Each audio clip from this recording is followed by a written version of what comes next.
Hello, hello.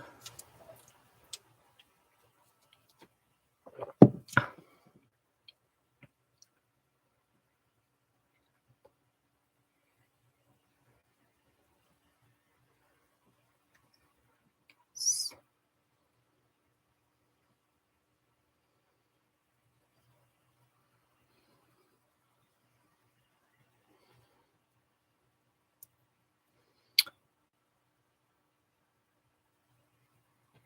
We're going to try a couple of things. Oh, that did not work. Haha. I wanted to try something, but I don't think that it. Okay. I think that I need to edit it differently. Thank you for letting me know. Tonight I am on the YouTube channel that is the new YouTube channel.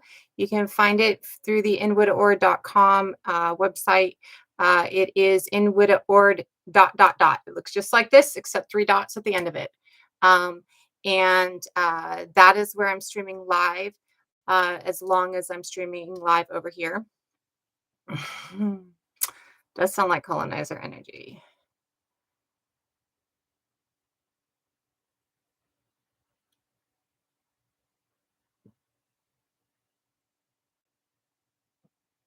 So, um,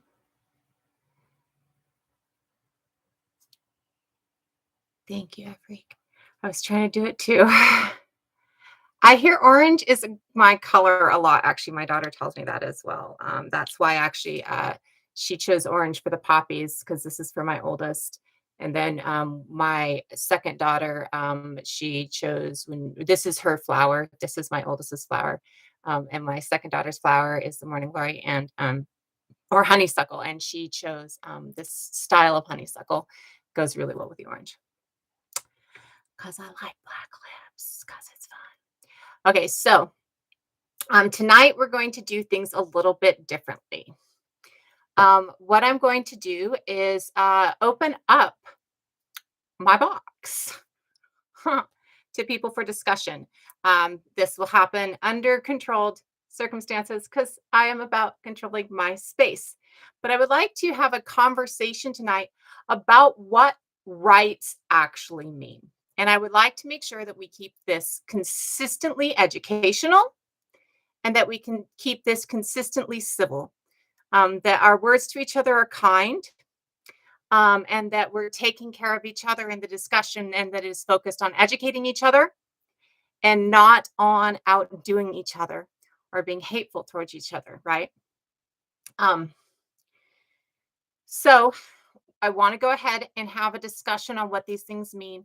If it gets crappy, we will turn some shit down because I know that it can be. I'm going to try. I'm going to try. I don't know why. I mean, I don't even have my typical pictures up. So, I seem to engender a lot of people. So I'm not sure. We'll see if we can keep it civil. But as long as we can keep it civil, we're going to have a conversation. This is not going to be my main point in my life is not paleoanthropology. Paleoanthropology is a focus and a passion, and the understanding that paleoanthropology brings of us is something that's important to me. Thank you so much, child of mine. And I am really big on teaching a bunch of other things or learning a bunch of other things. Very much on European history or prehistory Europe and ancestry there. Very much on how long we date back with certain intelligences, like the fact that we have, this level of medicine that goes back thousands of years before we believe that it does, right? Yeah, I don't know how to do this. I don't know why they are just like this all the time. Um, I don't want to turn off the comments. Okay, so I'll do it for just a second, just because I know that it gets really crappy. I'll turn it on sub only. I'll turn it back off sub only. I'm so sorry, everybody. I really hate to put that barrier for those who want to actually comment in peace and love. Um, but I know that it's hard for everybody. So I'm just going to give it a second. Um, I'm asking that we have a discussion tonight, that we have a conversation tonight. And if it can't happen, that's fine. We'll go back to doing other things. But my conversation and my focus and my thought process very much is about showing people just how intelligent we are, just how you do you value yourself, just how much more you are worth, and just how much you let yourself be exploited for. And how how beautiful our way of life was and how content our way of life was before we allowed this division within us, right? So that's my goal, right? And that's the overall goal of who I am. I focus on Europe pre-Christian colonization is how I typically focus it. And it is because of the fact that uh, women in Europe pre-Christian colonization, women across the globe pre-Christian colonization were extremely powerful. They were leaders and they were warriors across the globe. We see it in every culture. The Scythians are the Amazons. The shield maidens exist, and the greatest warrior, the highest ranking warrior of all of Sweden, of Scandinavia that we have ever found, is a woman. So, bite it. Like I want to show us how amazing we all are, right? And my focus in Europe is to teach people how to find their own ancestry and find their own way to return to indigenous lifeways without appropriating from other cultures that I'm a part of as well, right? Because I feel that understanding history and understanding ancestry without appropriation is an extremely huge point and part of us. And I was also asked this specifically because some people were asked this specifically at gathers by accomplices who were like, listen, we really want to learn how to decolonize and return to our roots without appropriating other people's culture, but we don't know how. And people who know me went, "Hey, Widda, this is your gig, right? Like this is who you were. This is you. This is perfect for what you're trying to do, anyways, right? This is what you're doing. So start doing it, right?" So I am focusing on that. We do a lot of paleoanthropology because for me, it teaches us the innateness of who we are, right? Um, a lot of people think that we have violence within us innately and we have aggression within us innately. And I would state that killing for food is not violent. It is a violent act, but it is not an act of aggression.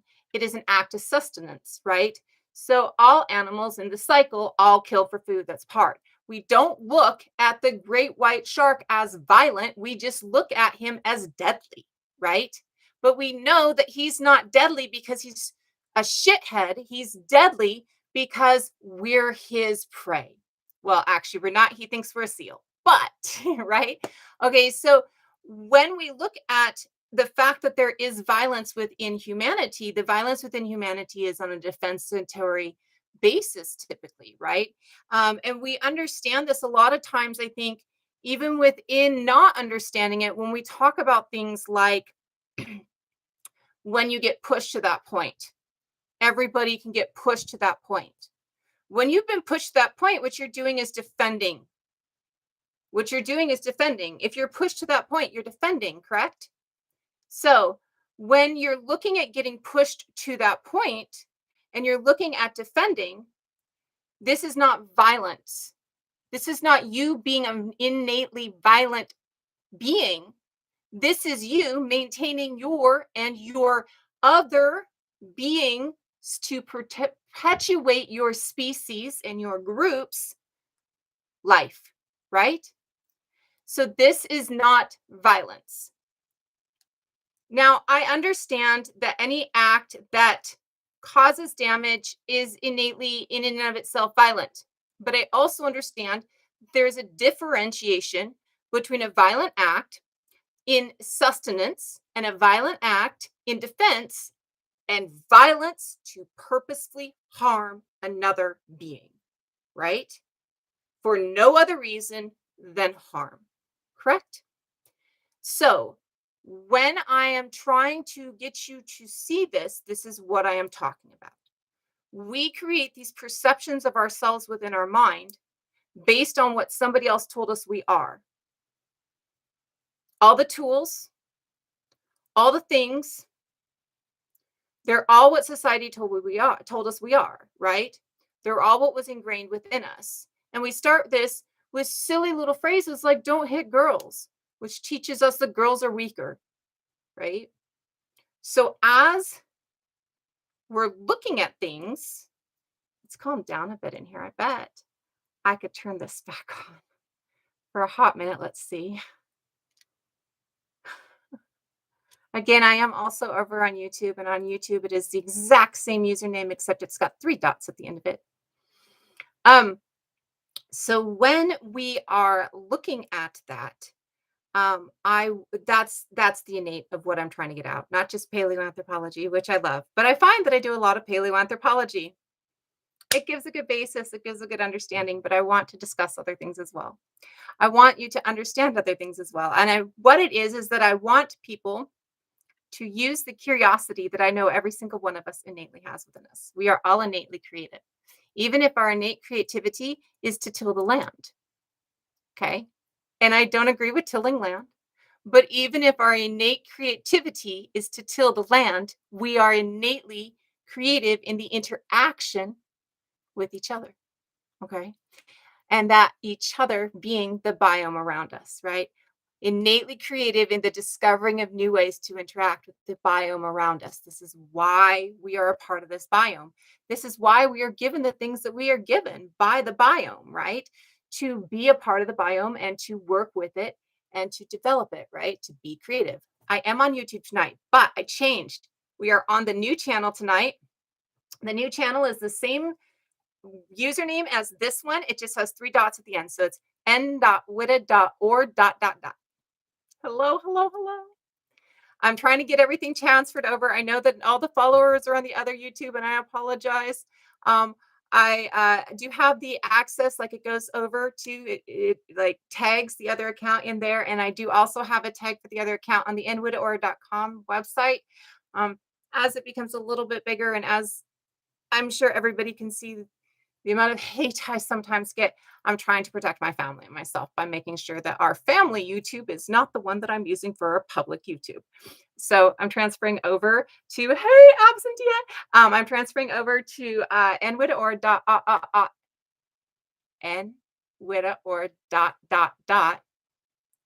on YouTube. Sorry, my words are stumbling.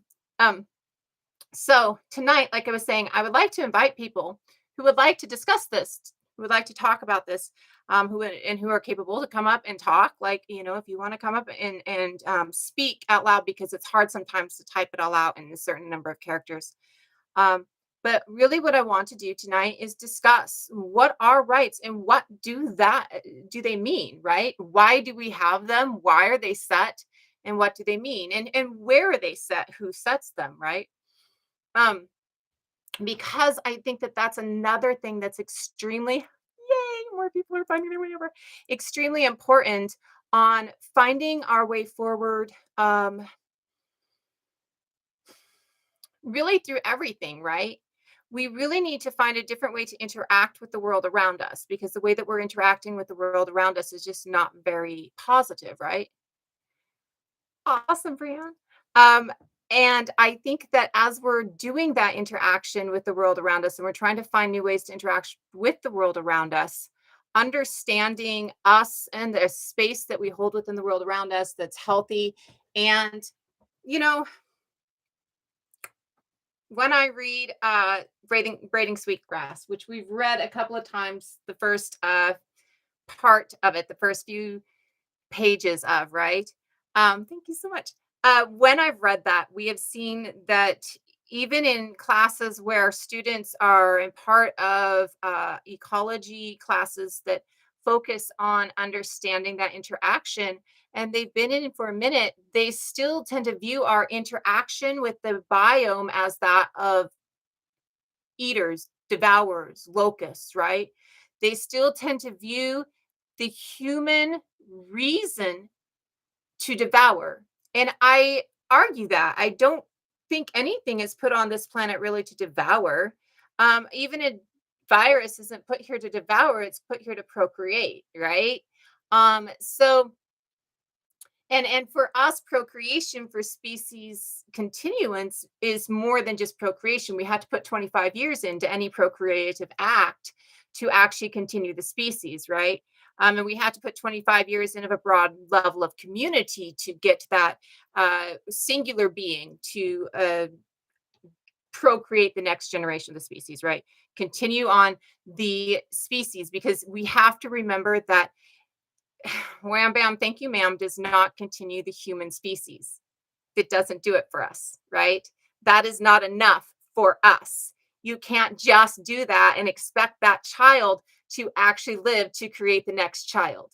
You must be a part, no matter what part you think you're supposed to play within the familial structure of that child. You are supposed to play a part, right? 25 years of estate theft in Idaho. So I did recently change this and push it back 2 hours. Haven, my gorgeous child, is going live at 7 p.m. Pacific Standard Time, 3 hours before this. And so I pushed back my 8 p.m. live a couple hours so that I could partake and mod her lives and make sure that her lives stay troll free.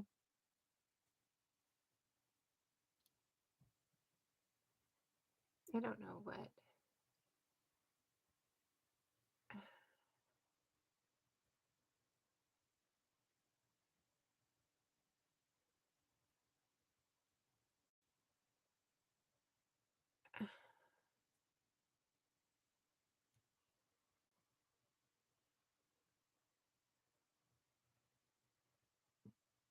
Okay, so, well, I agree with several of the things that you were saying. I'm going to ask you to calm it down just a little bit because the repetitive nature can start to be kind of spammy. And I think that the things that you're saying are important. So let's talk about this. Who gives us a right? Do you know who gives us a right? How do we decide what a right is? And why do we need to define what a right is? That would be the first thing that I would want to know or want to have an understanding of, right? Um, because at what point do we need to have somebody say, you have the right to be alive?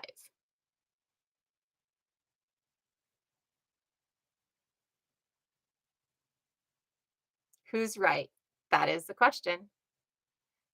So that question, though, begs the answer, why do you think you're right has anything to do with anybody else but you? Unless it has to do with imposing on others.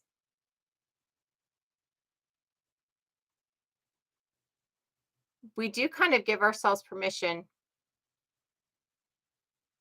Um,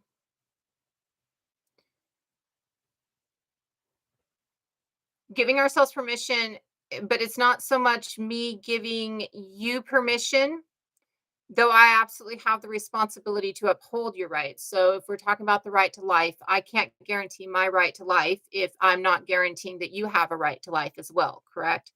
Um, if I don't guarantee your right to life, then I can't assure that you'll guarantee mine. And if nobody's guaranteeing mine, then what guarantees it? Well, and that's huge too. As long as we don't assault others or steal, lie, or cheat. Steal, lie, or cheat, I don't give so much of a fuck about. Those are properties. As long as we don't remove another person's right. You don't have the right to own things. You have the right to a home and you have a right to food. But so often we see people steal because they don't have food. So if people are stealing because they don't have food and food is an innate need for the right to life, then is it the people who are stealing who don't have food that are the problem, or the society that creates a need to actually trade something for food?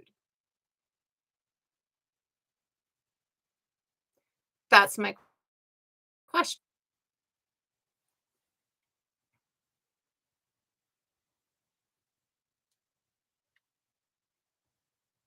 You have a right to life. What are the base tenets that you need for life, Yona?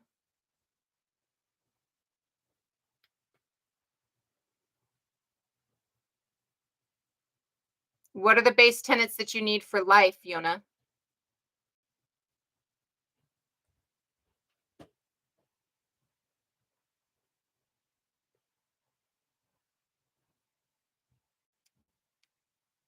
What are the basic tenets of the right to life? What do you need to be alive? If I removed your right to air, right? Do you have the right to air, Yona? Do you have the right to air? Do you have the right to breathe?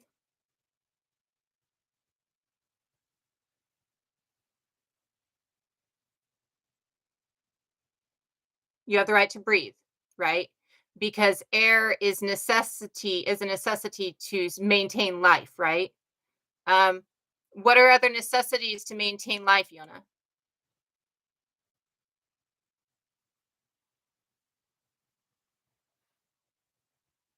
Air is needed for life. Water is needed for life. How long can you live without water, Yona?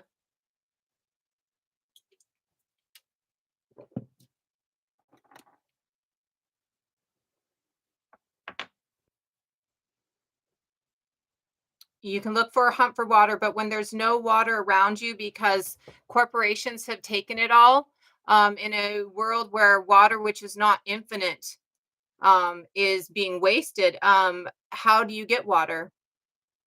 And if water is a basic need for life, because it is a basic need for life, then how can you trade it?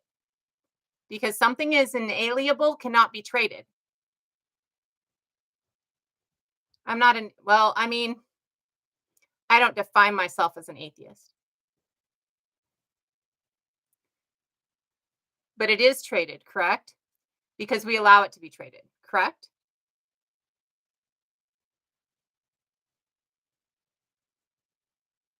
Again, is air a right? Do you have the right to breathe? Not you, Yana, this other person popping in. Cromel, do you have the right to breathe?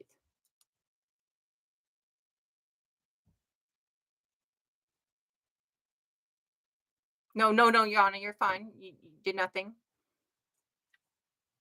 Do you have the right to breathe air? Okay. So if somebody, because we're running out of breathable air, if somebody decides tomorrow that they're going to start charging you for breathable air, do you still have the right to breathe? Or do we remove your right to breathe at that point?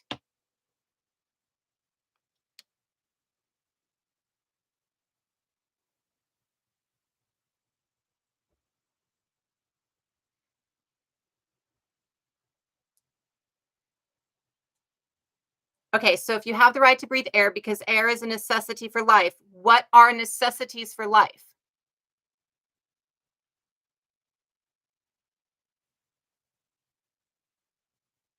We do purchase water. You pay water, sewage, garbage anywhere you live within a city. Uh, you pay water at the grocery store. You pay water at a restaurant half the time. Word curses. I'm not speaking word curses. So, if the things that we need to maintain life are innate to life, then they are a part of the right to life. We never did hit on why we define right. State. We don't need to define right unless we have a state. Unless something decides it is in charge of us and that it gets to define for us different things, we don't have the need for a defined right. Rights are defined by a state because it is a state that needs to define rights. Without state, your innate rights are food, shelter, water. Every being on this planet has a space to grow and thrive, except for human beings. Every being on this planet has a space to grow and thrive, except for human beings. Human beings are removing some other beings' space to grow and thrive, but we don't block other beings from going and finding a new place to grow and thrive. We just, block human beings from finding another place to grow and thrive, right? Defined by someone besides myself. I can absolutely define the right to life or what life is, or do you want me to define rights? What are you asking me to define by somebody else, Hotbox? It's not called survival of the fittest. How does survival of the fittest ensure the species continues? Darwin had a lot of fallacies within his thought processes. He had some things right, but he had a lot of fallacies.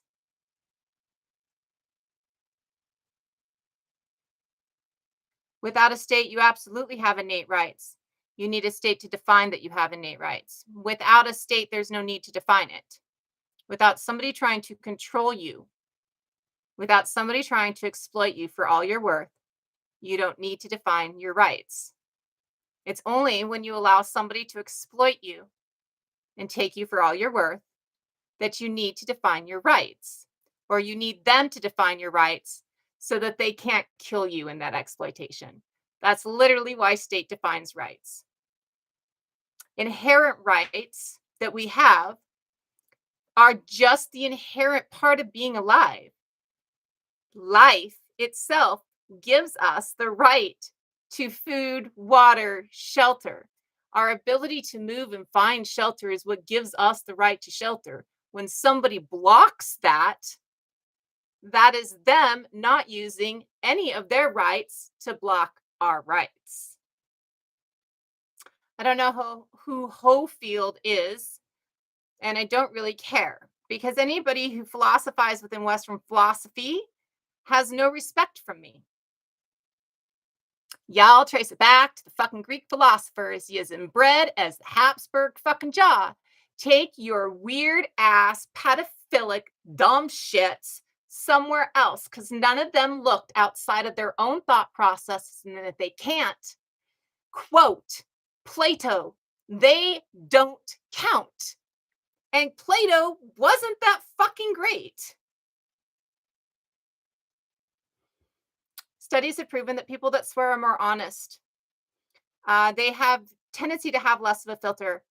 I really do try and filter my words, but I don't give a flying about filtering my cuss words. Though this is absolutely filtered cuss words because it used to be that I would swear in every sentence. Have no care what you think language should be. We're speaking in a made up language. That's the bastardization of about 10 different languages. And we don't even pronounce or say any of the words within that language in the correct way. Correct? Because English is for English people in England, and they are the ones that pronounce it correctly. We, here in the United States, do not.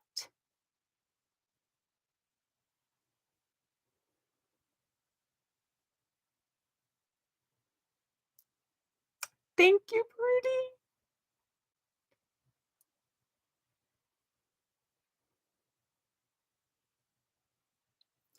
So the defining, the needing to quantify your rights comes from a state. You only need to quantify them when a state comes into play.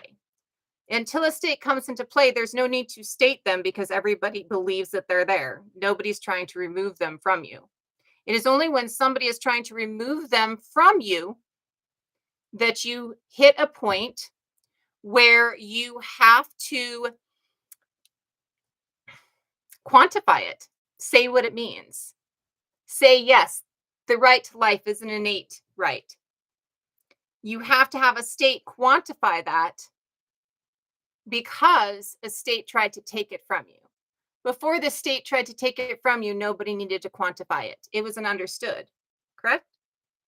If we understand human history, if we understand human throughout time, if we understand back into paleoanthropology, even the right as any being on this planet, because every being on this planet has the right to be alive, and every being on this planet has the right to live, breathe, drink, sustain itself, right?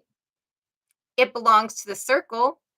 You know, we're all a part and we all die, and that's a part of that circle. We're supposed to, otherwise we get overpopulated. But part of that circle is that innate right. It's not until we get a state in that we need to quantify it. And do they quantify that right as a right? When you have talked to them, do they quantify that as a right? Did they need somebody to quantify it for them?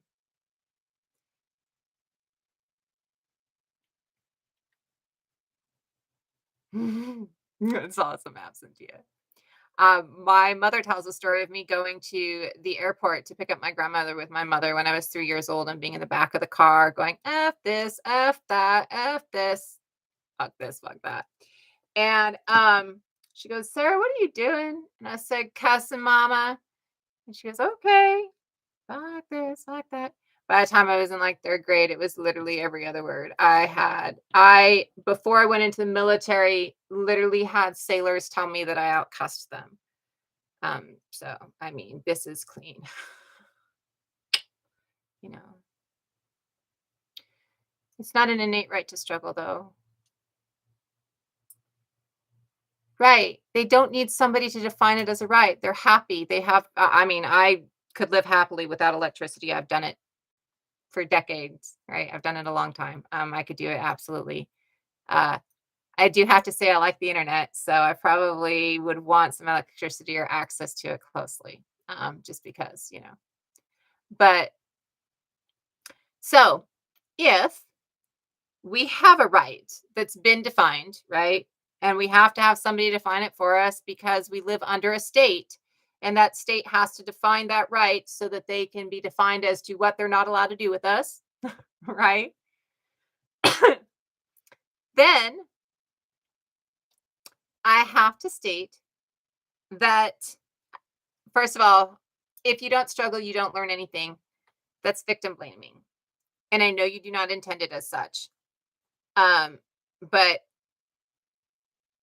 I was taught this by somebody who had gone through a lot of the same trauma that I had gone through and who had at one point had the same thought process. And I had that thought process as well. And what that person pointed out to me that I'm going to point out to you today is that we are not defined by we are not defined by the struggles that we have been through, but how we were resilient through the struggles. So I did not need the abuse that I have gone through to shine. That abuse actually held me back from shining in a lot of ways. Um, that resilience and my learning and understanding and growing, instead of sinking through that abuse, absolutely means that my current shine is probably brighter. But I am not who I am because of that struggle. And it is not that struggle that made me. It is my action, my resilience, my constant desire to be better for others in the face of abuse, not my abusers. Just so, you know, because I think the other way, and I think that we do this way too often, is very much, as was pointed out to me, victim blaming. When we state that struggle teaches us that we need struggle to grow, then what we are stating is that it's okay that we went through that. And oftentimes it gets translated as these are the lessons that you needed in life. Sometimes it gets translated as, and I was taught this really young, um, and thankfully got out of it kind of young too, um, that what your lessons that you have in this life to learn are lessons that you chose. So any abuse that you suffer under, and I don't think I got out of that young, but any abuse that you suffer under is abuse that you chose because it's for the lessons, for the struggle. You chose that abuse for the struggle, right? And it's not that you who are, it's not despite of, has nothing to do with the struggle. It's your resilience, it's your action in the face of struggle. Give nothing to those who have made you struggle. Give nothing to them. Give nothing to them. They deserve nothing. Hello, hello, hello.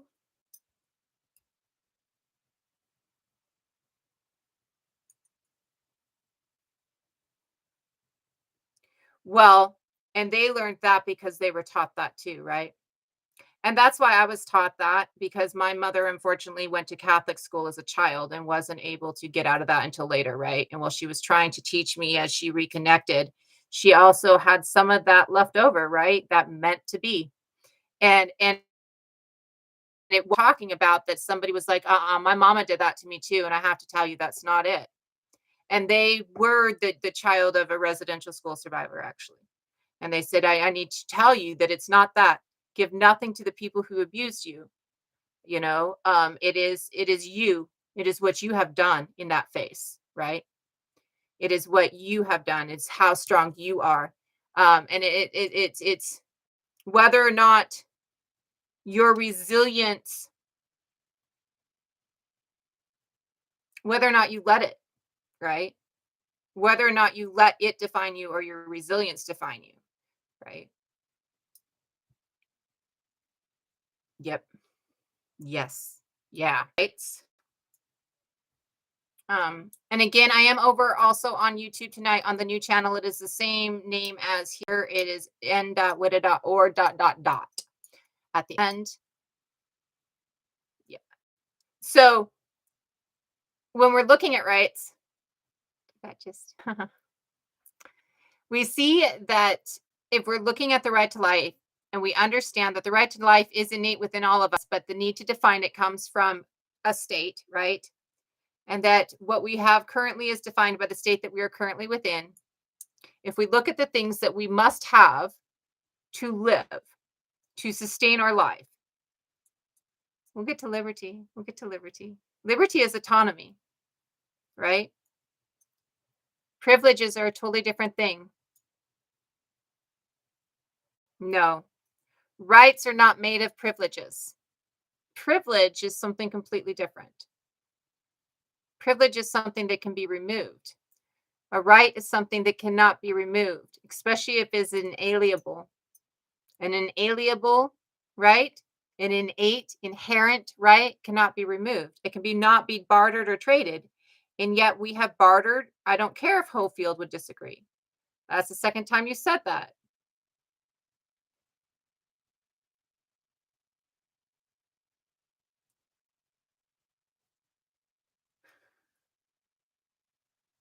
Um, yeah, he can disagree, and I don't know who he is. So I wouldn't, I don't care. And again, anybody who comes at me from a Western thought process philosophy, I have no respect for Western philosophy.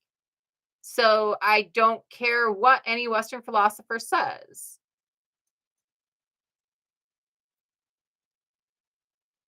Cool beans. Love is important.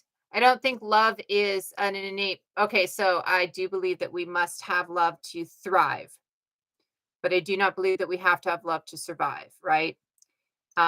Thrive comes under the pursuit of stability, or the right to stability.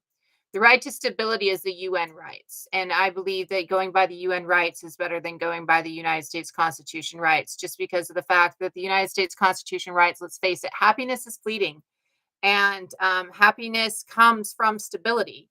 Happiness comes from knowing that you are stable, right? Happiness comes from not living in fear.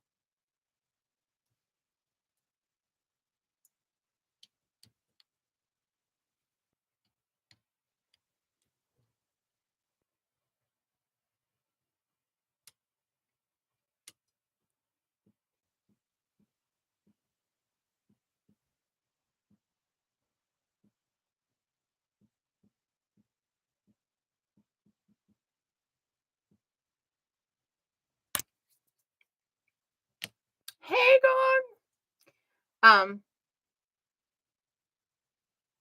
do I see all people as equal? Absolutely. I see all beings as equal. I see the tree outside as equal, though. You know what I don't see as equal is corporations. But I do see all beings as equal, yes. And I do believe that all beings have the equal right to life, right? And the equal right to seek stability and sustainability within their biome.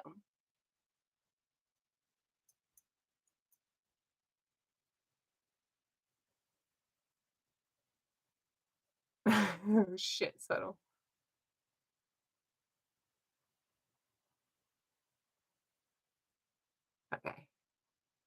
Um,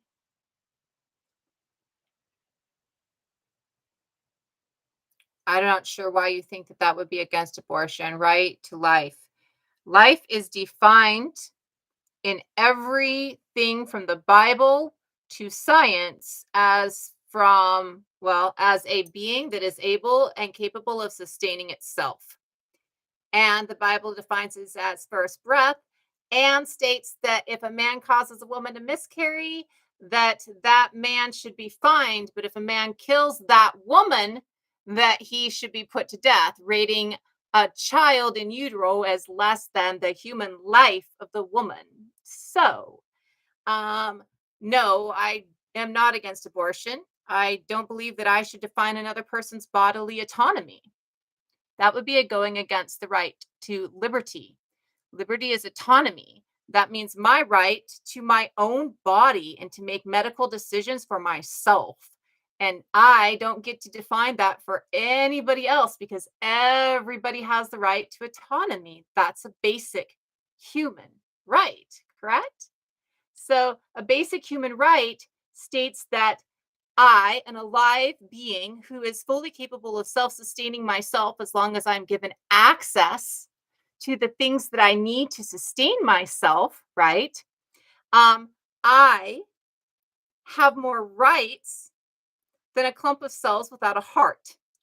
It's an electrical current you hear. There's no heart or brain, right?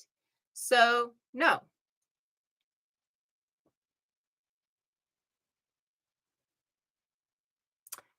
So I did quantify before you came in subtle that rights are quantified by state. That innately we have um we didn't have to quantify them as rights before state comes into play, right? That it is coming from the quantification of state. Thank you. I do hear myself. What is it that you have a problem with me saying scraped? Um, that you think is not I listen to my videos, so I do hear myself. I read back the things I write, so I tend to hear myself. I try to hear myself. Yeah.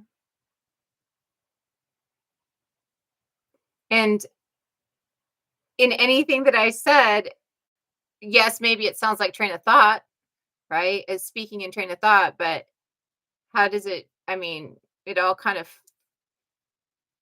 sentence paragraph structures together.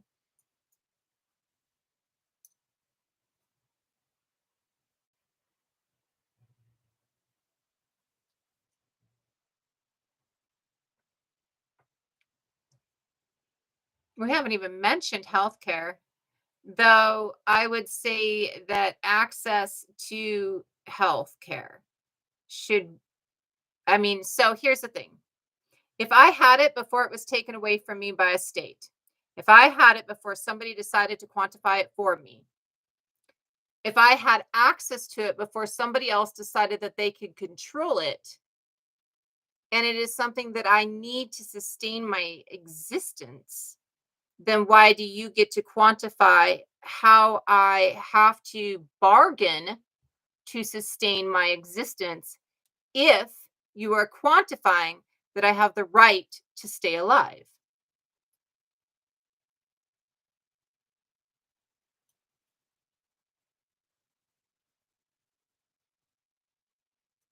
Would discussion of resource sharing in a community be precursor to state defined right?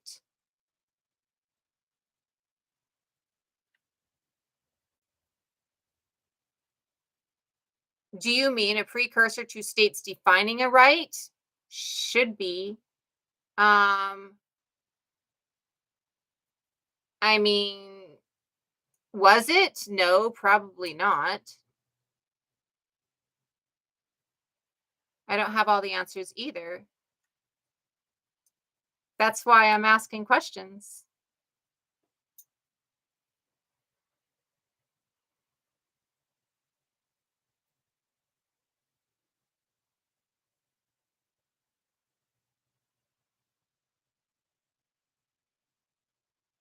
Because the state why did it take the US infiltrating the Middle East media for the women to realize they didn't have rights? Well, first of all, I would have to state that you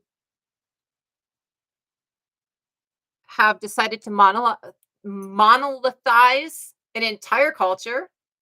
Um, Women in the Middle East had more rights than women in Christian Europe. Islam gives more rights to women than Christianity does, and so actually, women in Islam know the rights that they have, right, as defined by their state, of course, right. Um, but their state defined better rights than the Christian state did for the entire time the Christian state's been in charge. You're just confused because Europeans stopped wearing full body covering on their women a couple hundred years ago, but really only a couple hundred years ago, right? Women in the Middle East have always been able to divorce their husbands, always been able to divorce their husbands for something as simple as hitting them, right? In an Islamic marriage, a woman is able to define a few things that she may divorce her husband for without having to go through the ritualistic divorce that's innate within Islamic marriage, anyways. She can name things such as if he takes another wife without her permission, or if she is hit by him, she can immediately walk out of the marriage. That is besides the divorce that is innate within all Islamic marriage that is attributed to both spouses or given to both spouses, which is the ability to say, I divorce you 3 times and wait 3 months, living in the same place, and then say, I divorce you 3 times without touching each other. I divorce you 3 times and spend another 3 months living in the same space and then do this again. In a total of a 9 month period, you must repetitively say, I divorce you, and you must continue to maintain this separateness. And over a 9 month period, you divorce your spouse. And this is given within all Islamic marriage. And this right goes back to the start of Islam, which was not a right given to any European women who were horrifically brutalized at very young ages by their spouses. I just named the rights. Go fob. Have you been to the Middle East? I have. Just stating. And I actually spent like a year in well, it was a school that had left Iran in the early 80s and had come over here to the Pacific Northwest. And I learned Aramaic and Hebrew and lived in an Islamic school. So I do know.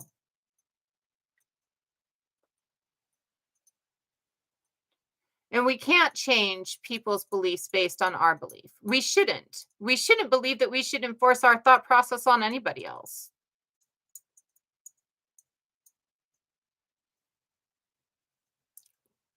Rights, as defined by any state, are rights defined by state. Nobody's called them good or bad. Um, the statement was not that. The statement is that Islam had rights for women prior to Christianity. That's what the statement was. You don't get to decide that, it's because of theocracy. Those are two different theocracies, right? Like they're both based on the same God. They both follow the same base book. Let's be real, biatch. Like, I mean, come on. They both follow the same base book that they both appropriated from another fucking religion, right? So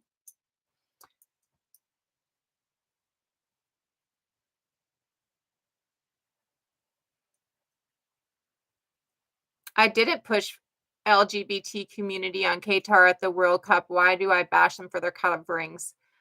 First of all, I've never interfered with another state's rights outside of my time in the military, and I was not happy with that.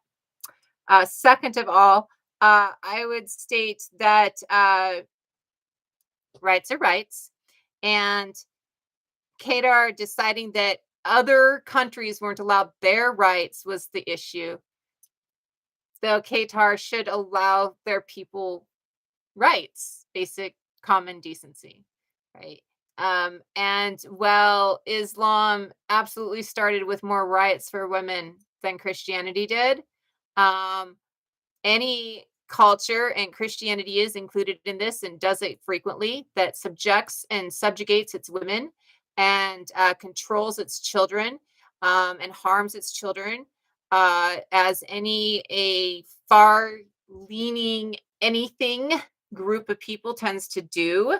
That happens here within the US as well, within certain sects within the US as well, um, needs to be brought to trial, needs to be brought to a UN style council trial. Human rights are human rights.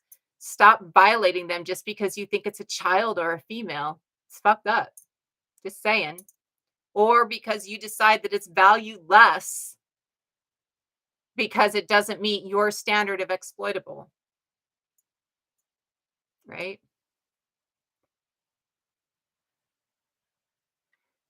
None control.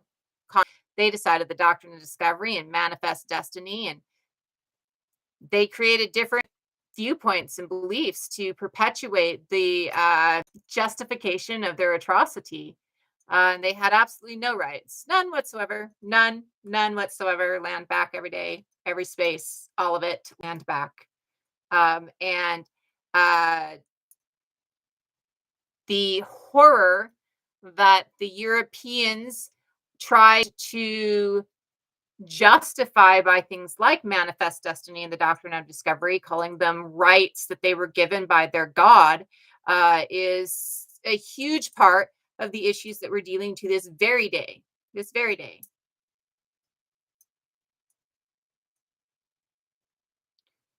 Hold on.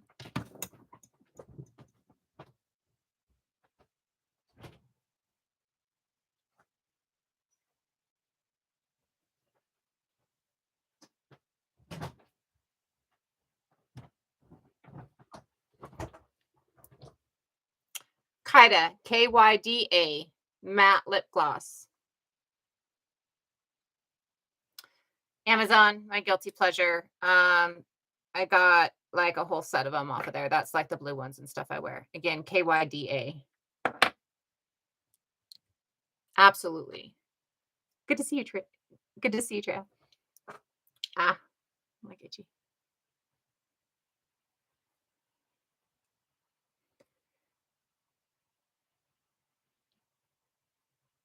It wasn't a clash between two civilizations. It was a bunch of lying, cheating, diseased people trying to commit a genocide to justify their land grab. That's not a clash between two civilizations. It is the destruction of a civilization at the hands of barbarians, is what it is. It is the destruction of several beautiful civilizations that were beneficial to all, the land around them and their people included, and would have been beneficial to the people who needed a space to be. It was that destruction at the hands of truly diseased, nasty barbarians who literally used deceit and a lack of ethics and morals to attempt and not succeed. We are still here. Attempt to eradicate an entire group of people and use the justification of their deity to do so in the most disgusting and truly pedophilic fashion. So, no, sorry, that's not what that was. That was you guys being completely and utterly horrific and then deciding that you guys would take credit for your ancestors' wins and ignore the accountability that you need to take for your faults. Oh, Debbie Downer. I forgot about that one. That one's so old school. Fought against each other all the time. You fight with your cousin. Does that mean that I can come in and take your land? You fight with your cousin, right? So I can come in and I can take your land, right? You don't deserve it. Just asking. I mean, I'm a disabled war vet and I shot expert, bitch. I've got a closet. I come take your house. It's mine, right? It's mine. You said so. I didn't even use deceit. I ain't even gonna be shady about it. I'm gonna be real about it, right? Like, I'm not even gonna be a screwed up human about it. I'll be real about it. It's mine now, right? That's your theory.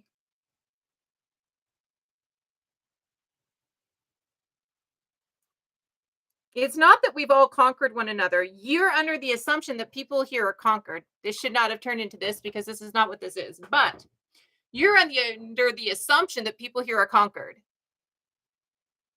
Resilience is real, man.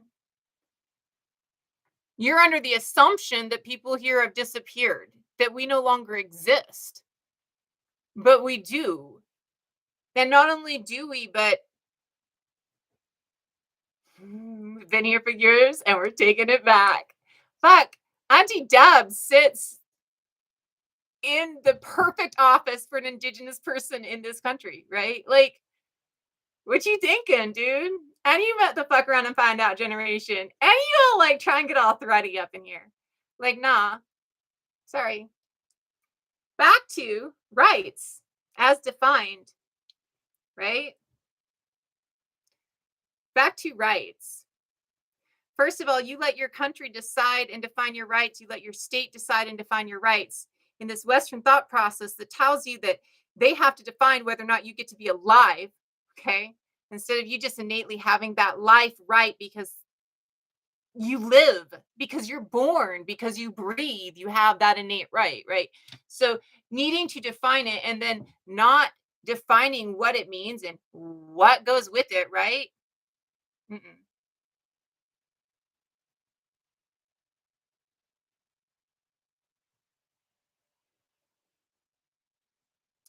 You know, when we let those who are trying to exploit us for everything we got, define what our life is and what it means and whether or not we have the right to it or the value of it, how long before they change what that definition is?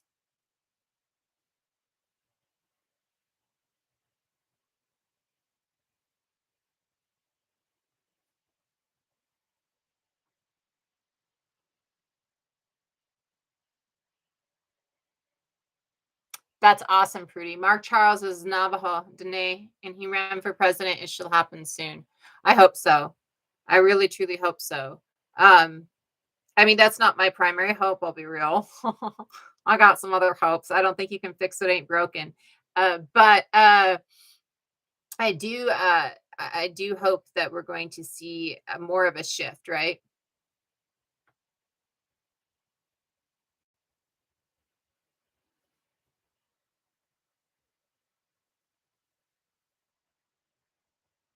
So what happens when we allow state to define and quantify our ability to be alive, right? And make us barter for that right and that ability to be alive. When we define state, when we define our right to be alive, our ability to live by state's definition, state innately, which is the function of state, will define it by what it can take from you to maintain state. Think of the logic behind that. The function of state is to take as much as it can to maintain state. So it defines you by the exploitability that you have by state. Now, if instead of allowing us to be defined by a state, and we,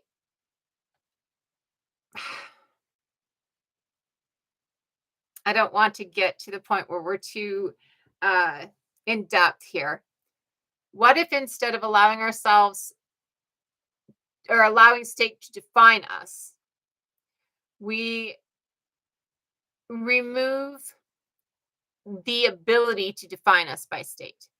Um, what if instead of allowing definition of our right to life come from an arbitrary um, exploitative scale, we define the right to life as that which is anything that is living and breathing, and therefore anything that is living and breathing having the right to life has the right to the things that they need to sustain that life. and remove states' ability to place bargaining or bounty on those things that sustain that right to life. This doesn't mean a lack of governance if you understand governance not to be synonymous with state, but to be synonymous with care of the people for the people, right? Um, uh, Everybody having the right to a voice, everybody speaking, everybody having the ability to express their needs.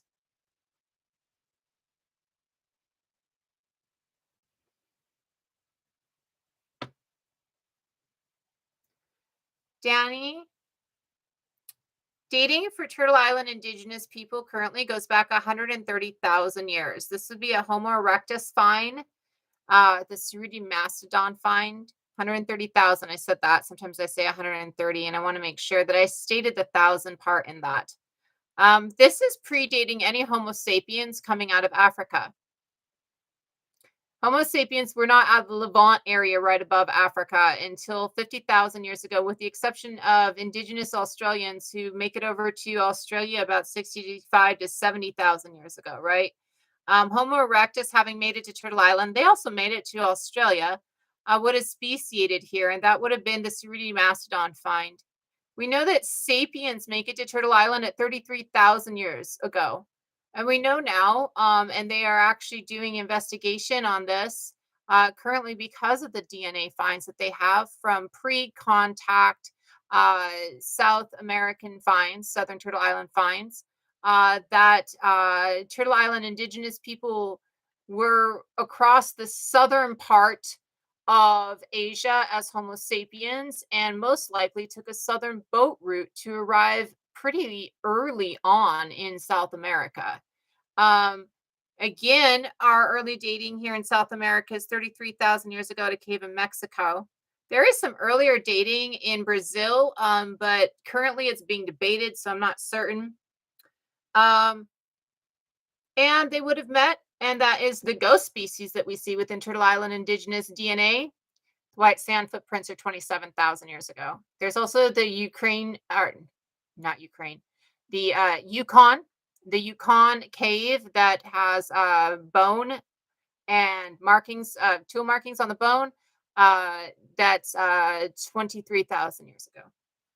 But all evidence points to Turtle Island indigenous people having been sapiens coming out of Africa, mixing with Neanderthal in the Levant, getting Denisovian DNA and mixing with Denisovians for 10,000 years to get the 0.02 to 0.03% that Turtle Island indigenous people have of Denisovian DNA. And then coming across probably on the southern boat route and meeting with the other species that Homo erectus had speciated here in Turtle Island, just like it speciated everywhere else into Denisovian and at Neanderthal. Um, and again, that's the ghost species we see in Turtle Island indigenous DNA, most likely, which states that they're not Asians and they're not Africans. They're their own people. We have stories here of speciating here. We also have stories here of coming over on boats. We also have stories here of creating this space. Um, and this proves some of those stories true, right? So we have been here for 130,000 years. 130,000 years. You can't beat that with anything you say or anything you do. 130,000 years we've been here. Thank you very much. We are not safe as it is. And government and a state does not create safety. It actually removes safety. You have safety without a government and state. You actually have more safety without a government and state because you have more safety as long as not everybody believes that everybody has a right to take from others. State just gives you a right to take from others.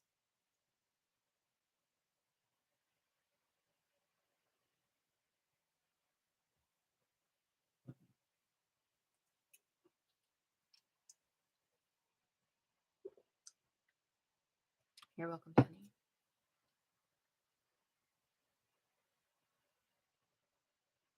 Absolutely contrary.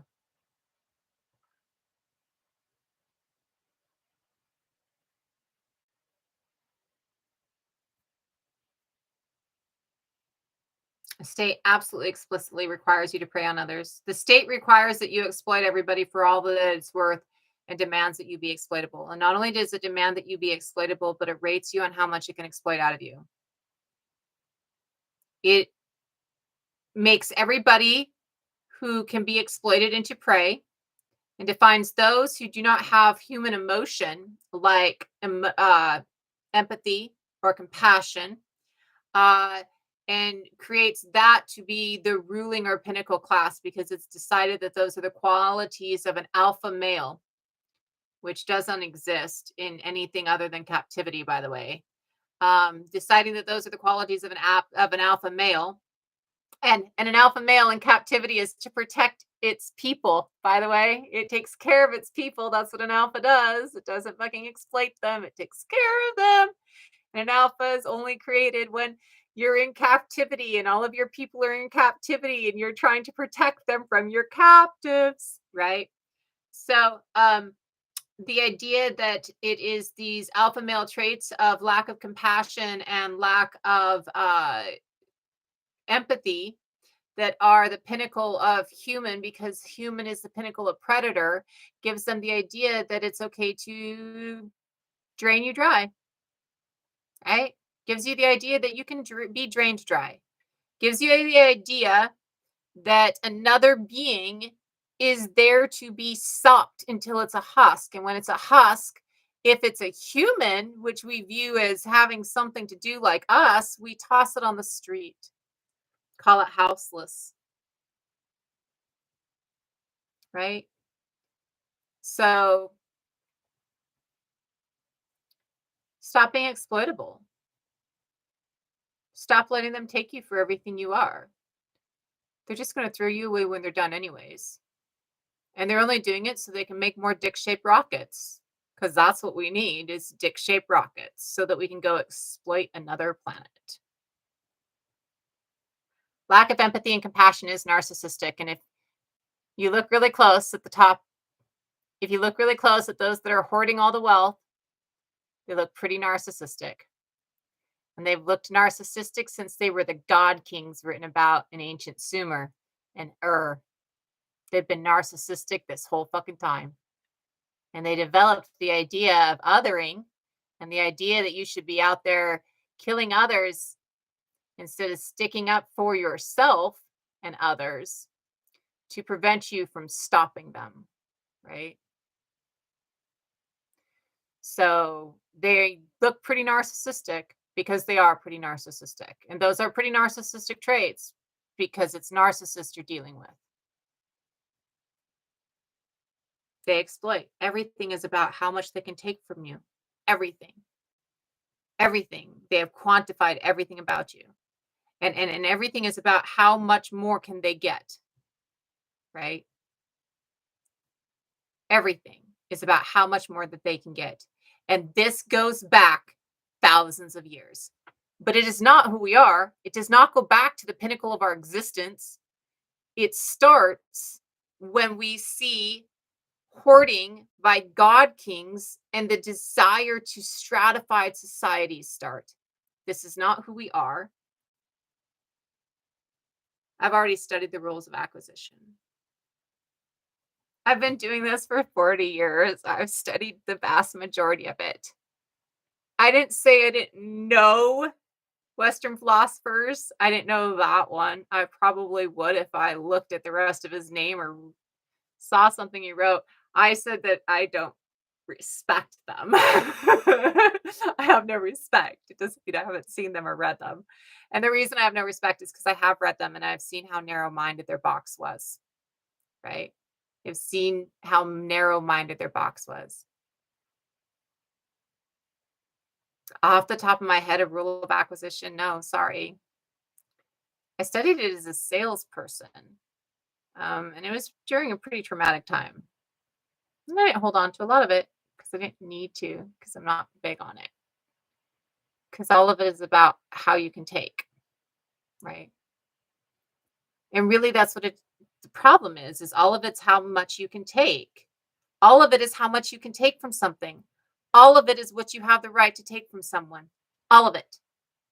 All the philosophy, all the rules, all the laws, all of it sets the bounds of how much you can exploit something for. That's it. That's all. It sets the bounds of how much you can exploit someone for. And if you're setting the bounds of how you can exploit someone for, why did we define and when did we define? Why? I know when. I know exactly when, but why do we define others as exploitable, other beings as exploitable? Right? The vast majority of society has compassion and empathy. They say that about 15% of society is the dark triad. The dark triad is Machiavellianism, psychopathy, Machiavellianism, narcissism, and not megalomania, psychopathy. Yeah. Psychopathy, narcissism, and megalomania is the dark triad. 15% of society is supposed to be the dark triad at this point, which makes sense because we've been breeding for it for about 10,000 years since the God Kings, right? Who were narcissists and megalomaniacs. So if 15% of 8 billion is narcissistic, megalomaniac, or not megalomaniac, Machiavellianism, or psychopathy, then that means that the other 85% of us have some compassion and have some empathy, right? So, as beings that have compassion and empathy, we can't look at others and not see that we're causing pain. And we can't not feel that pain, which causes depression and pain within ourselves. Compassion is the fact that the energy that you have is connected to the world still. Our atoms are energy. Every being is made up of energy at our base, right? All that energy is interconnected. It needs that interconnection to be able to function as a biome. And when I damage somebody else's energy, I damage my own energy because our energies are interconnected. Karma is a great way to describe it, but it's not the reality. The reality is scientific, it's energy. If I affect other energy, I affect the energy that's attached to it, and all energy is attached to each other. Everything has an equal and opposite reaction, right? Or reaction. So when we look at that, we can understand that the lack of empathy that we're displaying for other people creates a pain within us because we understand that we should be feeling empathy for this. That the energy and empathy that we should be feeling is that connection, right? We feel that connection and we feel that pain that's happening, right? So when we understand that, we can understand why we should not be treating each other with such a lack of empathy, why the people in charge truly have to be narcissists and part of that dark triad, right? And anything points to it, anything you read, anything, and really all every side, every side thinks the dark triad is a part is the ruling class. Every side thinks that there's something wrong with the ruling class. There's not a side on the planet that doesn't go, those in charge are trying to fuck us. The right and the left in the United States, the right and the left in every other country, every single one of them is going, the government's trying to fuck us. So we all believe it. We all know it. We all know it. Whether you're calling them the fucking lizard people or saying they're all Hillary Clinton or Trump's megalomania, we all fucking know that the ruling class doesn't give a flying about us. But we all want to say it's everybody else's ruling class. Our ruling class is going to save us, knowing that our ruling class isn't going to. They ain't ever, ever. It's not about me. It's about their dollar, right? And instead of uniting in the understanding, that we are all being fucked, right? To build somebody else's hoard, not to feed us, not to help us, not to take care of us, not to do positive for us, but to build somebody else's hoard. If we understand that we are all being fucked to build somebody else's hoard, then we stop getting fucked. You want to stop being fucked? I mean, I like lube and a little bit of foreplay, and they're not providing either. You know? And that's the thing is we can unite in that. We all believe that. Every single one of us know that.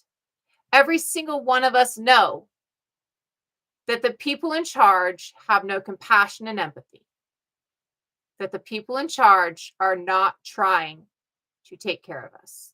Every single one of us know it. Doesn't matter where you're at unless you're within it. And half of those within it know it too.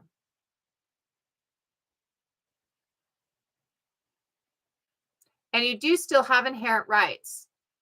The quantifying of them, though, I have to agree, is set by a state, right? But inherently, being alive gives you the right to being alive gives you the right to do anything you have to within your power to stay alive. That includes stealing from a government that's withholding food from you. Just saying.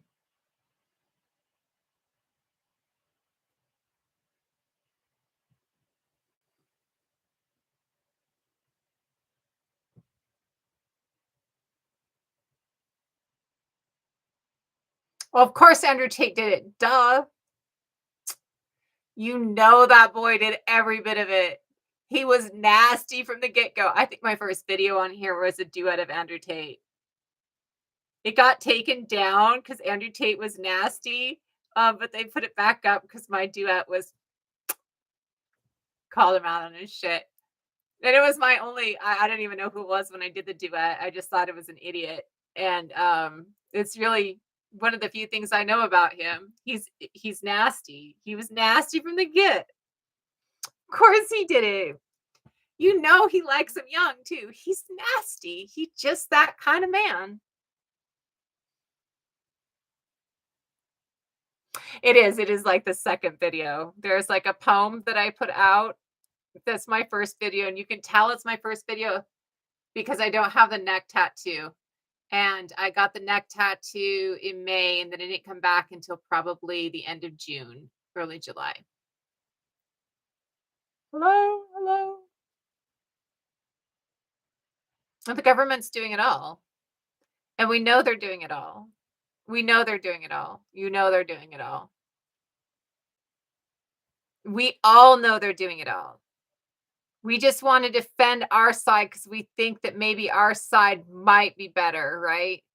And it's really okay. So in the United States, when's the last time we voted for a positive instead of the lesser of two evils? Can you remember the last presidential election that people didn't vote based on the lesser of two evils? They might let Tate get away with it.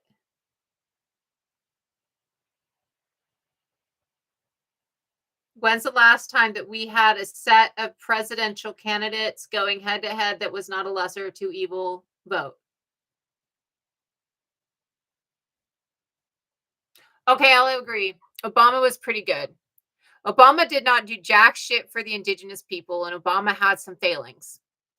But of the entire lot, and it's not a high bar, but Obama is the best president we've had. And again, the bar is not that high. I like Obama as a human, right? Like I really like Obama as a human. I think that Obama should have done more for the indigenous people. Couple of things. Leonard Peltier should have been free. Obama should have freed Leonard Peltier. And Obama should have revoked the permits from the pipeline and stopped the pipeline. And I, being there, know that it was never stopped. Like we heard those drills every night. So Obama should have done better for the indigenous people. But as a human being, I really like Obama, and I think that Obama did his best. And so, yes, I would say Obama is probably the last lesser of two evils, or the last that wasn't a lesser of two evils, right? I don't think he was the first Black president. But I think that a lot of people did vote for Obama not because of the lesser of two evils, but actually because of hope. Like, and then that's the point. Because too often we are voting not because we hope that something's going to get better, but because we're so scared that if we don't vote this way, it's just going to get worse, right? So we're not voting because of lesser of two evil, or because we're hoping for something better. And I would disagree with Obama. I think Obama was a hope for something better. Obama's ticket that he ran on was believable, and he really did his best to put it in power. And there's also, yes, the fact that he was Black, which in and of itself, having a person who was so obviously Black on that seat of power, was a defining moment for this country's history, right? And was very impactful for the hope of a lot of people within this country, right? And so that is very much about hope, right? Um, because it was seeing the fulfillment of many people's dreams, right? And I do believe that there's a lot of things that he could have done, right? I do believe that. I do believe that he failed a little bit on the seat, right? But I do not believe that he did it for the reasons that the other people did it. I believe he did it because he was, there's not a lot of power in that position anymore. And he was cock blocked the whole way. I do think that there are things he could have done that he didn't do that you can't blame responsibility or blame anywhere else, right? Place responsibility or blame anywhere else. But we're talking about an extremely educated humanist. And we're talking about a man with who's raised two beautiful daughters with really strong ethics and values, which means that he had to place them in those children, right? And I listening to Obama talk and the fact that he measures his words and thinks and the way that he talks, he is a beautiful human being. And I'm glad that he has a platform that he can speak from now that's broader, right?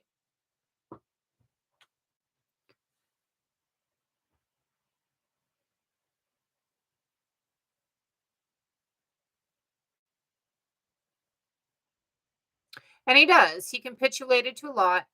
And like I said, he had fault and failing. But of the presidents, he's the best that we've had. Just by benefit of the fact that he's not an old, rich, racist, white pedophile. I mean, the vast majority of our presidents have been rich, old, racist, white, pedophilic rapists with nicknames like Andrew Indian Killer Jackson, who sent the family that helped raise him on the Trail of Tears, right? White assumed. You think I'm white because you think that's the color of my skin. It's actually pretty gold because I'm very mixed.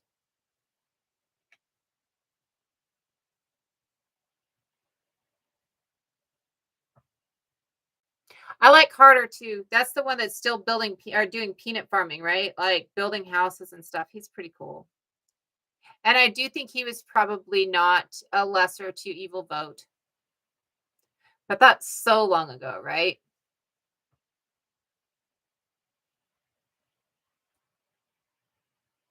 I liked Carter, yeah.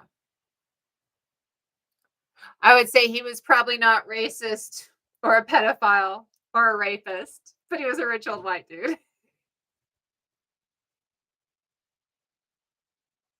I have not seen anything that said that Obama was hanging with Epstein. I would have to see something that said it, like a real something that said it too. Just cuz I mean,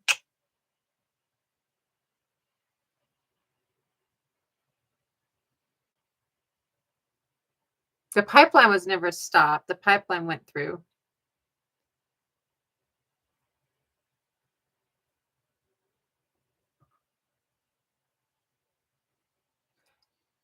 And Epstein's club was a big club. I mean, not going to lie. We know that. And that just returns to my point. Not a single fucking one of them is out to save you, help you, or do goddamn for you. Not a single one of them. They're all about saving money for themselves. They're all about,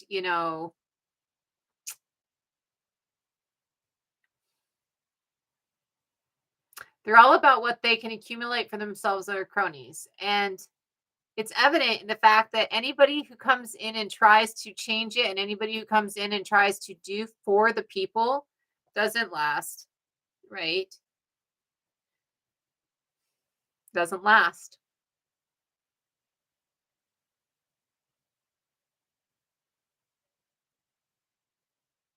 It's 100% a pyramid scheme. That's trickle down. In the beginning, I mean, trickle down, it even every part of trickle down is a pyramid scheme, right?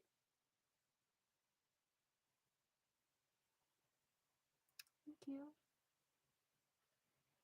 And that's the thing. What do they do that's beneficial? What do they do for us? There's no care for community, but we're paying.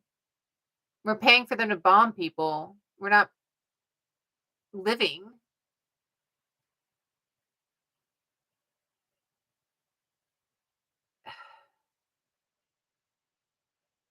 We have reached a point. Do you know they gave the veterans an 8.7% pay increase this year for VA?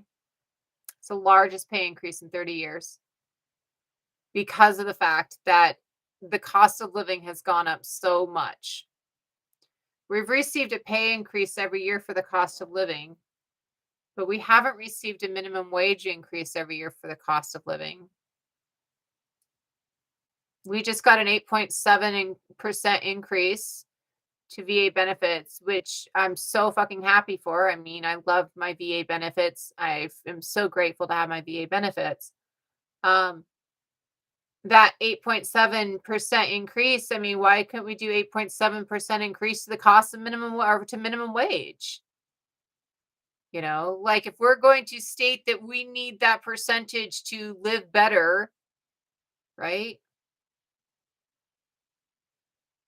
So we absolutely need, minimum wage to increase. I don't need minimum wage to increase for me. I won't work. Refuse to work in this economy. Refuse to work in this government. Refuse to work within this system anymore. Cannot do it anymore. Luckily enough, I do not have to, because I have military sexual trauma and significant physical injuries from my time in Iraq, and because I know how to live cheap and how to make that work.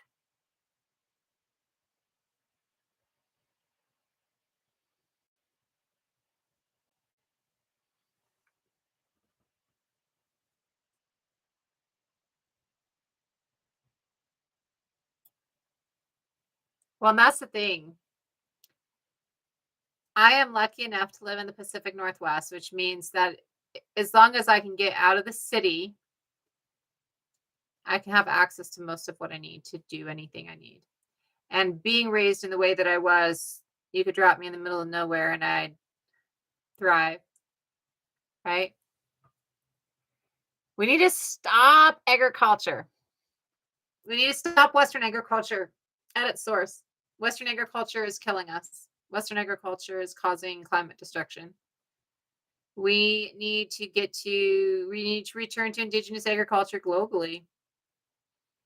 A return to indigenous agriculture globally ensures everybody is fed, and it ensures everybody is fed without need to barter or trade for food. It ensures everybody is fed by walking out your front door, right?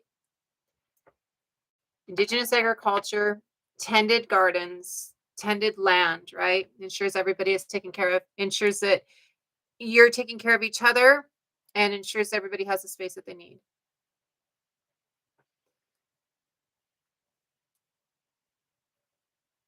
Indigenous agriculture is agriculture. Um, Tending, gathering is tending, and this is honorable harvest. So what this does is this guides things. You can't tell me that turning corn into something that looked like wheat into corn is not agriculture. That involved splicing. I mean, that's more agriculture than Europeans had. Uh, Europeans are actually the Middle East and Turtle Island took a seed the same size and tended that seed the same size. And in the same frame of time, these two spaces tended these types of seeds, actually three types of seeds. We see two in the Middle East and one in Turtle Island. The two in the Middle East are removed from their biome, and all the other plant life in the biome is removed, and then they're placed in these controlled space, and they're watered because they're not next to water where they're supposed to be, and they're raised and they're controlled over a couple of, well, 10,000 years, and they've gone from something that's, slightly smaller by, a few centimeters to what they are today. On the other hand, corn in the Turtle Islands was tended, which means that it remained in its indigenous biome. It was given other things within its indigenous biome that were encouraged to grow with it. It was encouraged to be a part of a biome, that nutrients were a part of all of the different things within this space, because that's why you need a biome, is to get all the nutrients. And that's what we remove from wheat and barley and take away from them and starve from them when we do Western agriculture. And so corn within this indigenous tending and within this indigenous biome went from something smaller than wheat to corn. Makes you wonder, does size matter?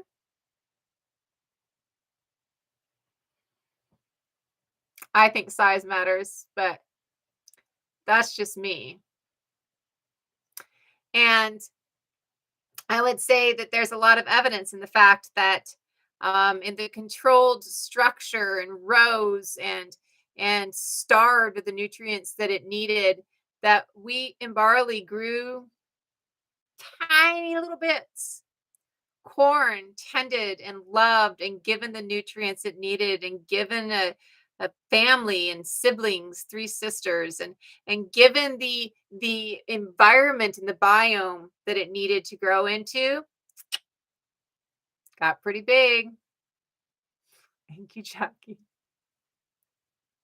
The rest is policy, right?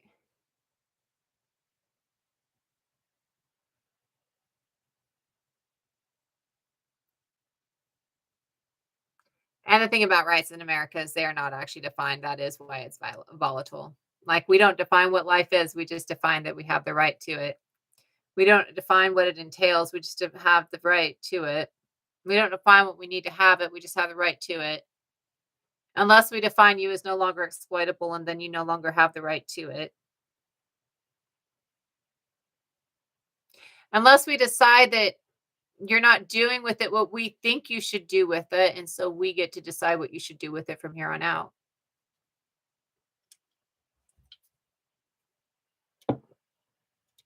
Absolutely.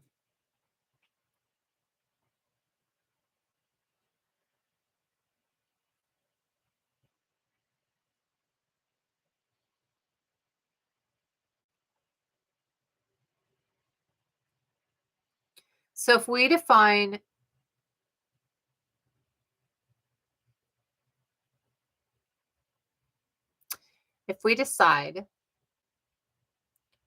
that certain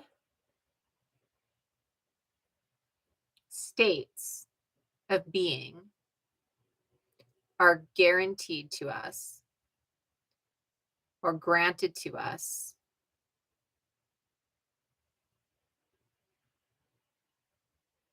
by the act of being alive,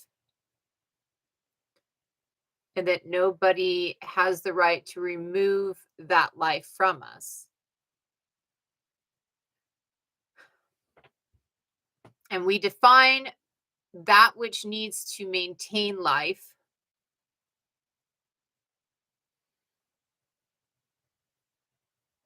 where do we go from there?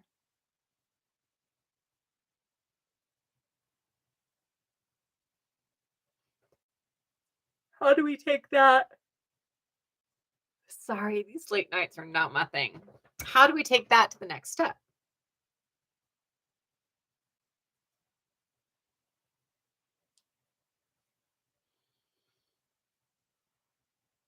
I'm absolutely aware that's what the Declaration of Independence calls us. Absolutely aware. And we weren't granted rights within the Declaration of Independence. Well, I mean, none of them were better. They can all go away now. Not the people themselves necessarily, but the governments in place.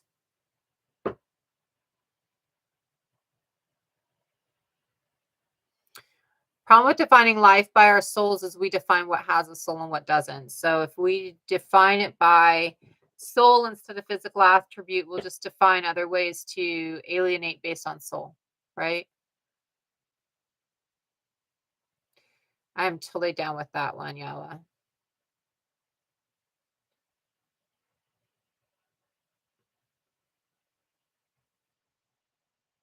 No, I'm doing Sundays at 10 p.m. because Haven goes live at 7 p.m. on Sundays.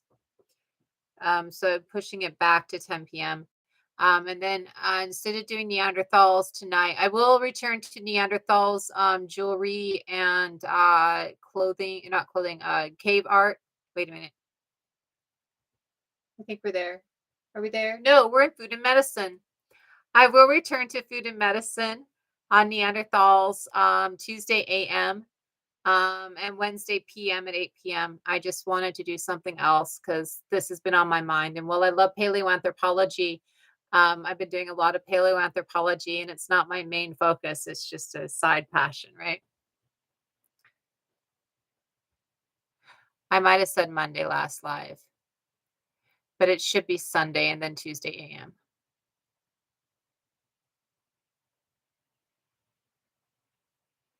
Homo erections. Um, I do want to set up a debate. And I've been asked by a couple of people to do a debate or to come and join a panel that they're doing, but I've lost them. So I'll have to figure out who the people were that wanted me to come and talk after the first of the year because I get so lost. But yes, I do want to do a panel, and I think the panel will probably do as an extra live. So it's set up on a good time. I don't think we're doing the panel on TikTok though. I think we were planning on setting up the panel through, was it Twitch, Gong?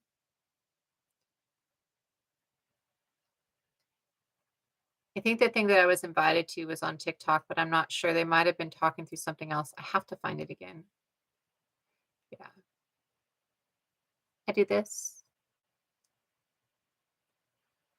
Um, I'm a scientist and a healer and a storyteller.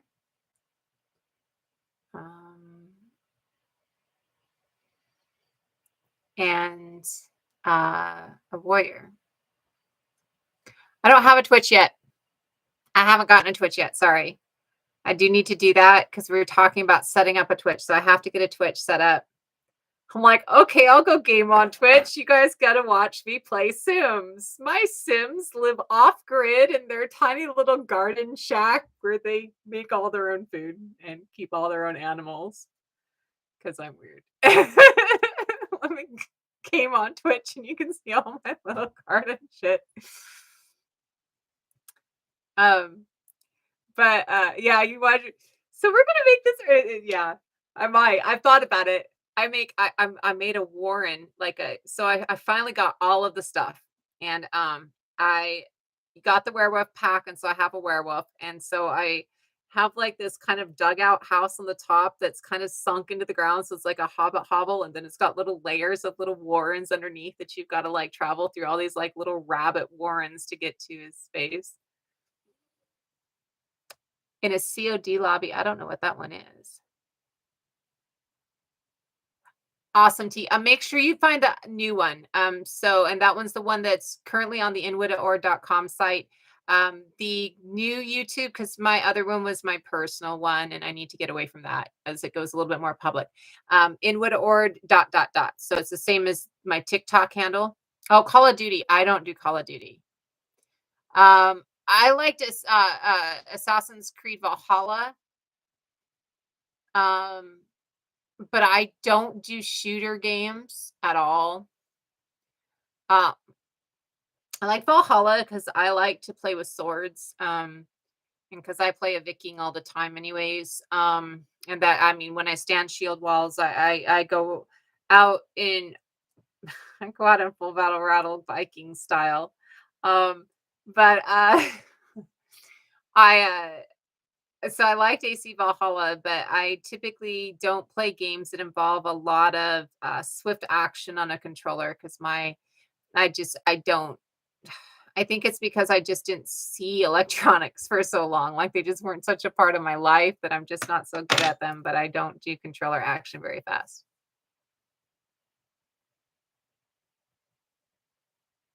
I do understand the frames per second though, because I actually, did Second Life a lot, and we would raid in Second Life, and Second Life has a lot of frames per second stuff, but it was all, like, sword play ratings, so I enjoyed that. Get a life, because I don't know what Call of Duty is. That's a flip. That's a flip. The tree in the background is the tree of life, and the tree of life is found in every culture. Every single space across the globe has legends that I know of at least, has legends of the tree of life. It seems to be one of those things that connects all of us initially, like that takes us back to our roots before we dispersed, right? It seems to be one of those things that really gives us all a unity is the tree of life.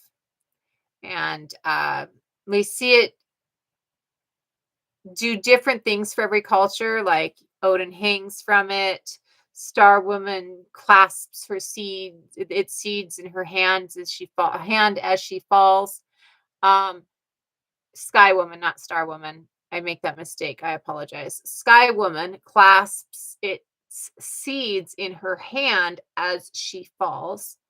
Um, we see this pretty much as a global scale. We see it in Celtic mythology. This one has sometimes been told to me as being the Cernau or Cornish one.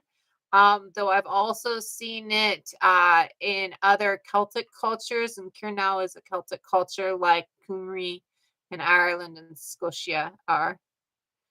Um, but I honestly, so I think that most of our stories come from before we separate, right?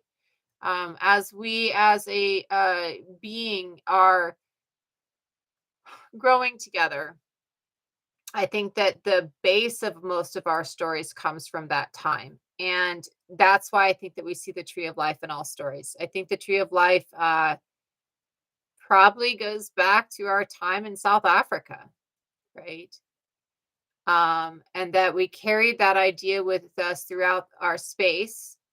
And in each space as we entered, its innate connection to our home gave us a new story of how it ties us to the new space, like Odin hanging from the tree, like Star Woman taking the seeds from her own cottagan. There are different women. This is why. Like Sky Woman taking the seeds with her as she goes to her new home and then creating her new home with those seeds, right? So, um, the tree of life is a cross global cultural thing. And I've always had affinity with the tree of life. I have some sage from a tree of life. I was close with an indigenous archaeologist uh, who was from the Dakotas when I was in Standing Rock, and when they took me through.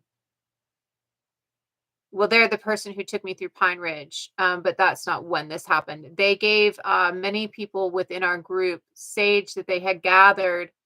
Well, they had been on well, they had been doing something and had found connection to a world tree, and had found a world tree in somebody's space. An elder had pointed it to them, and they had collected sage from it. And in my medicine pouch is sage from a world tree. And this shows really just how cross cultural the world tree is. That it really bleeds through every different culture on our planet, which is why I truly believe that the world tree really is the oldest link that we have. It is the oldest. I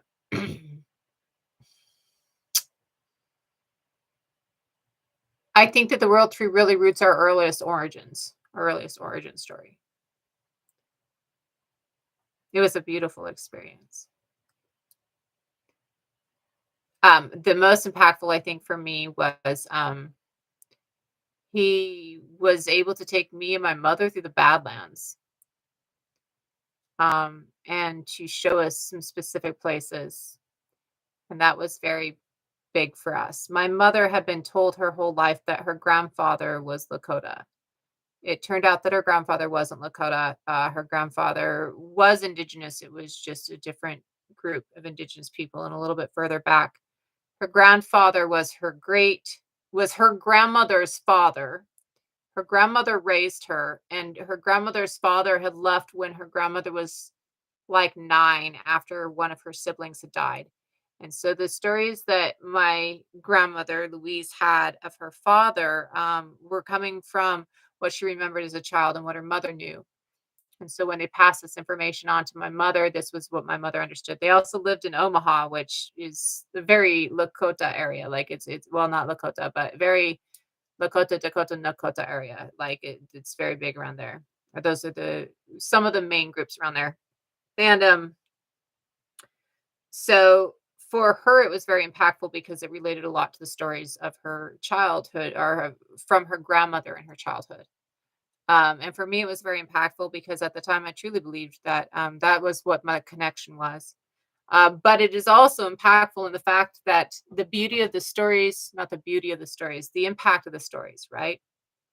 The impact of the stories of what has happened and what has happened and what has been gone through. Most people don't know that uh, there was a second wounded knee during the 70s, right? Most people don't know that nobody's ever stopped fighting, right?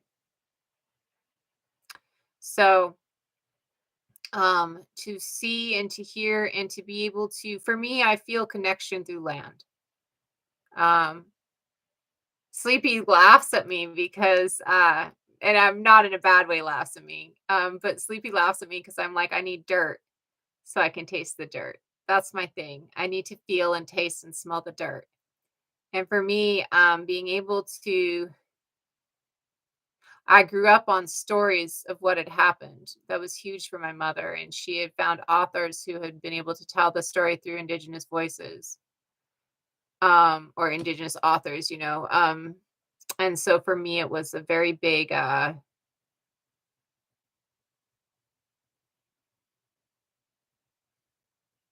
connective moment, I guess, honoring moment. It was an honor. It was an honor, and it was a moment to be able to honor people and to feel that connection, and I it was impactful to me.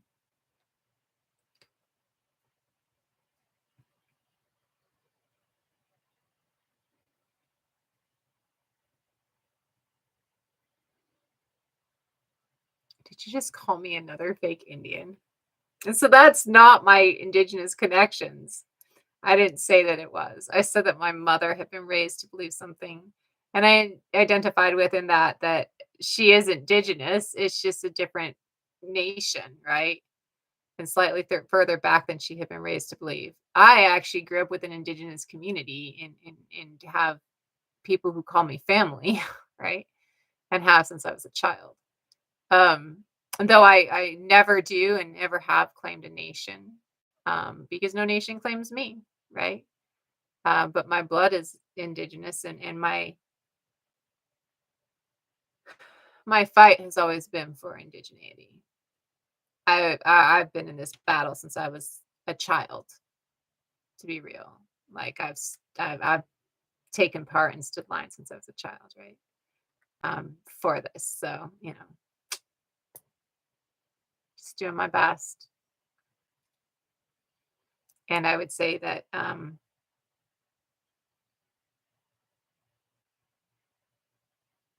you can have all the blood in the world and not be fighting the fight.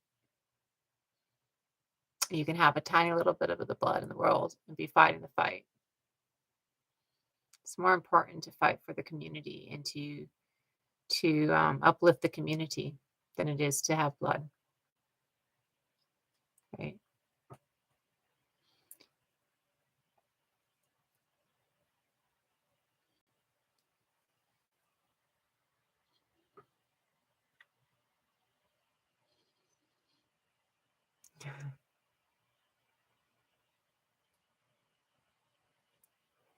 Yeah, for me, I have to feel the earth within it, right?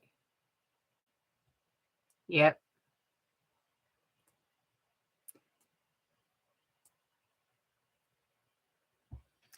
Um, yeah, that is a problem, especially when we're looking at European ancestry. It's very few sources to learn European ancestry from in a good way.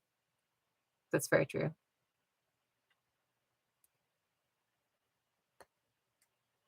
Ancestors always got you. I saw something a while back that I always love to put out there. We are literally our ancestors' dreams. When you sit down with your cup of tea and your blanket, curled up in your comfortable chair with your good book, you are your ancestors' dream come true. When you eat good food that comes at the tips of your fingers or sit in a house with moving pictures on a box, you are your ancestors' dream. What they dreamed for you was comfort and security and stability, right? What they dreamed for you was safety. What they worked for you was safety. You are your ancestors' goal and dream, and you are living it. You are doing exactly what they wanted you to, right? Even if it's just being in comfort and stability, because comfort and stability was what they wanted for you.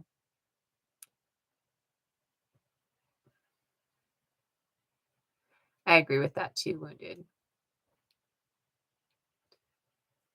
Oh, sorry, my head is starting to.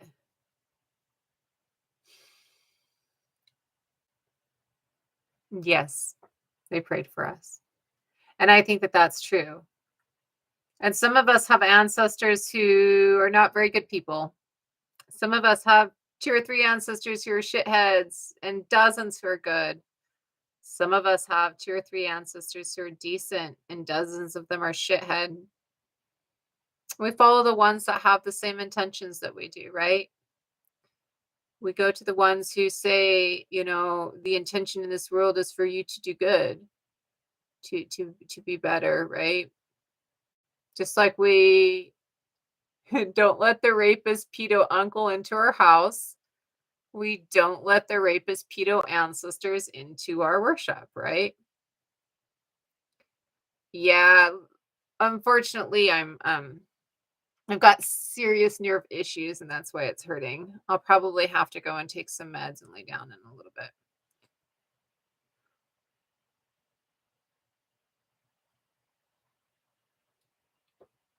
But for every horrible narcissistic ancestor you have a victim ancestor, right? You're breaking the cycle for them because every narcissist's spouse, every narcissist's victim, every narcissist's partner that created you was somebody who was empathetic and loving and naive and caring. And that's why they were the victim of that narcissist. So for every narcissistic ancestor you have an ancestor out there who was a healer, who was trying, right? Who thought that they could heal that narcissist and they just couldn't because they were too broken. Um, and so we just look for those. And that's how we break the cycle, I think, right? Because they're the ones that were trying to break the cycle that couldn't, that want us to break the cycle for them.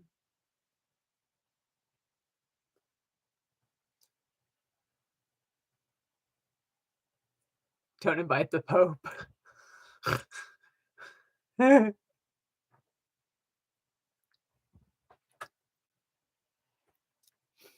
So, the vast majority of society is connected to one or two or three kings, right? Like, if you have European ancestry, you're probably a descendant of Charlemagne. If you have ancestry from anything from the Middle East over to Asia, you probably are a descendant of Genghis Khan. Um, we see that the vast majority of people are actually descended from some form of a narcissistic asshole or another, right? We just have to shove those ones aside, right? Shove those ones aside.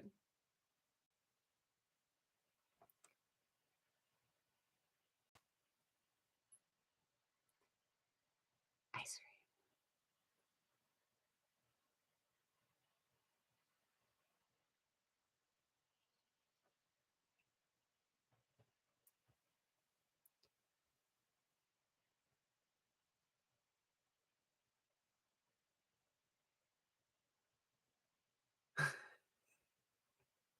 Oh my god.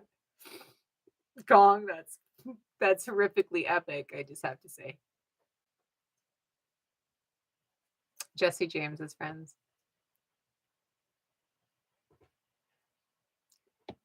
So, was a real weird kid, we've just established that fact. And I, for my entire life, really like I'm not a I do like some sci-fi, fantasy, but mainly I'm a history buff. Like, mainly I read history or I read archaeology. Like, from childhood, like, the first things that I read independently that weren't things that my mother gave me were, like, Cleopatra, like, and stuff like that. But when I was probably oh god, probably my first real crush was Billy the Kid. Um, which I think it says a lot about the history buff that I was, that my first real crush, was a dead guy who had been gone for probably 100 years by the time I came around. And you know, I spent my life back in the mountains, so, it made perfect sense to me, and I thought that, the best thing that I could have ever done was ride the trail with Billy the Kid, right? Um, of course, I was a child, and, Billy was very, almost deified, I think, like, Billy had, that outlaw mentality, right? But, oh, yeah. But there's always been a part of me. I mean, like, I think that outlaw, that not living within the strictures has always been, you know,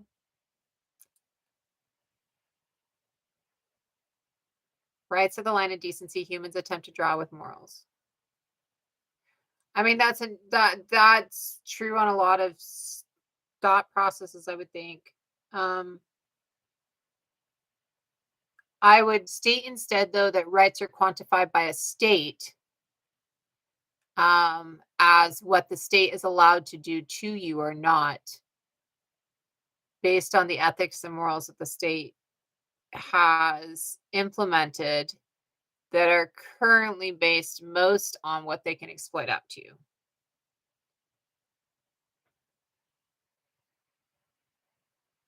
That's awesome, Fruity. That sounds like grandmother was able to tell you some amazing stories. That would have been amazing. Jesse James was another one of those. He wasn't my crush, but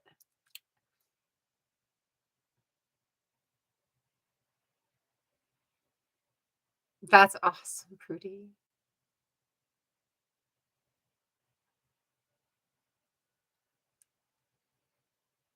It's a good night.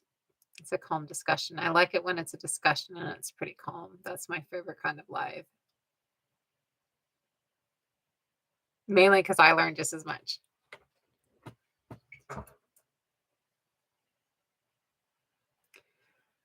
I think I have to go though. So I will be back Tuesday morning at 8 a.m. Pacific Standard Time. Um, and I will probably be talking Neanderthals again when I come back. Um, though, we might touch on this during the daytime again too, because we haven't done a daytime live on it. And I want to do a little bit more on it too. But I will be back Tuesday morning, and we are trying to set up a panel on Twitch where we can do a discussion forum so that we can have some. I prefer discussion forums. Like, I don't run this as a discussion forum because we've seen what happens in here. But I prefer a discussion forum because for me to truly learn things, you have to ask questions and you have to you engage, right? And learning through asking questions is a hugely important thing, right? So, so I'm going to be setting up Twitch and we'll be doing a discussion panel set up over there. Maybe I'll play Sims while we do it. Um, but I'll see everybody soon, and I will definitely be back 8 a.m. Tuesday morning Pacific Standard Time. I will rest well. You guys all have a great rest of your weekend, and to have a great start to your week. May it bring some joy to you. Night, everybody.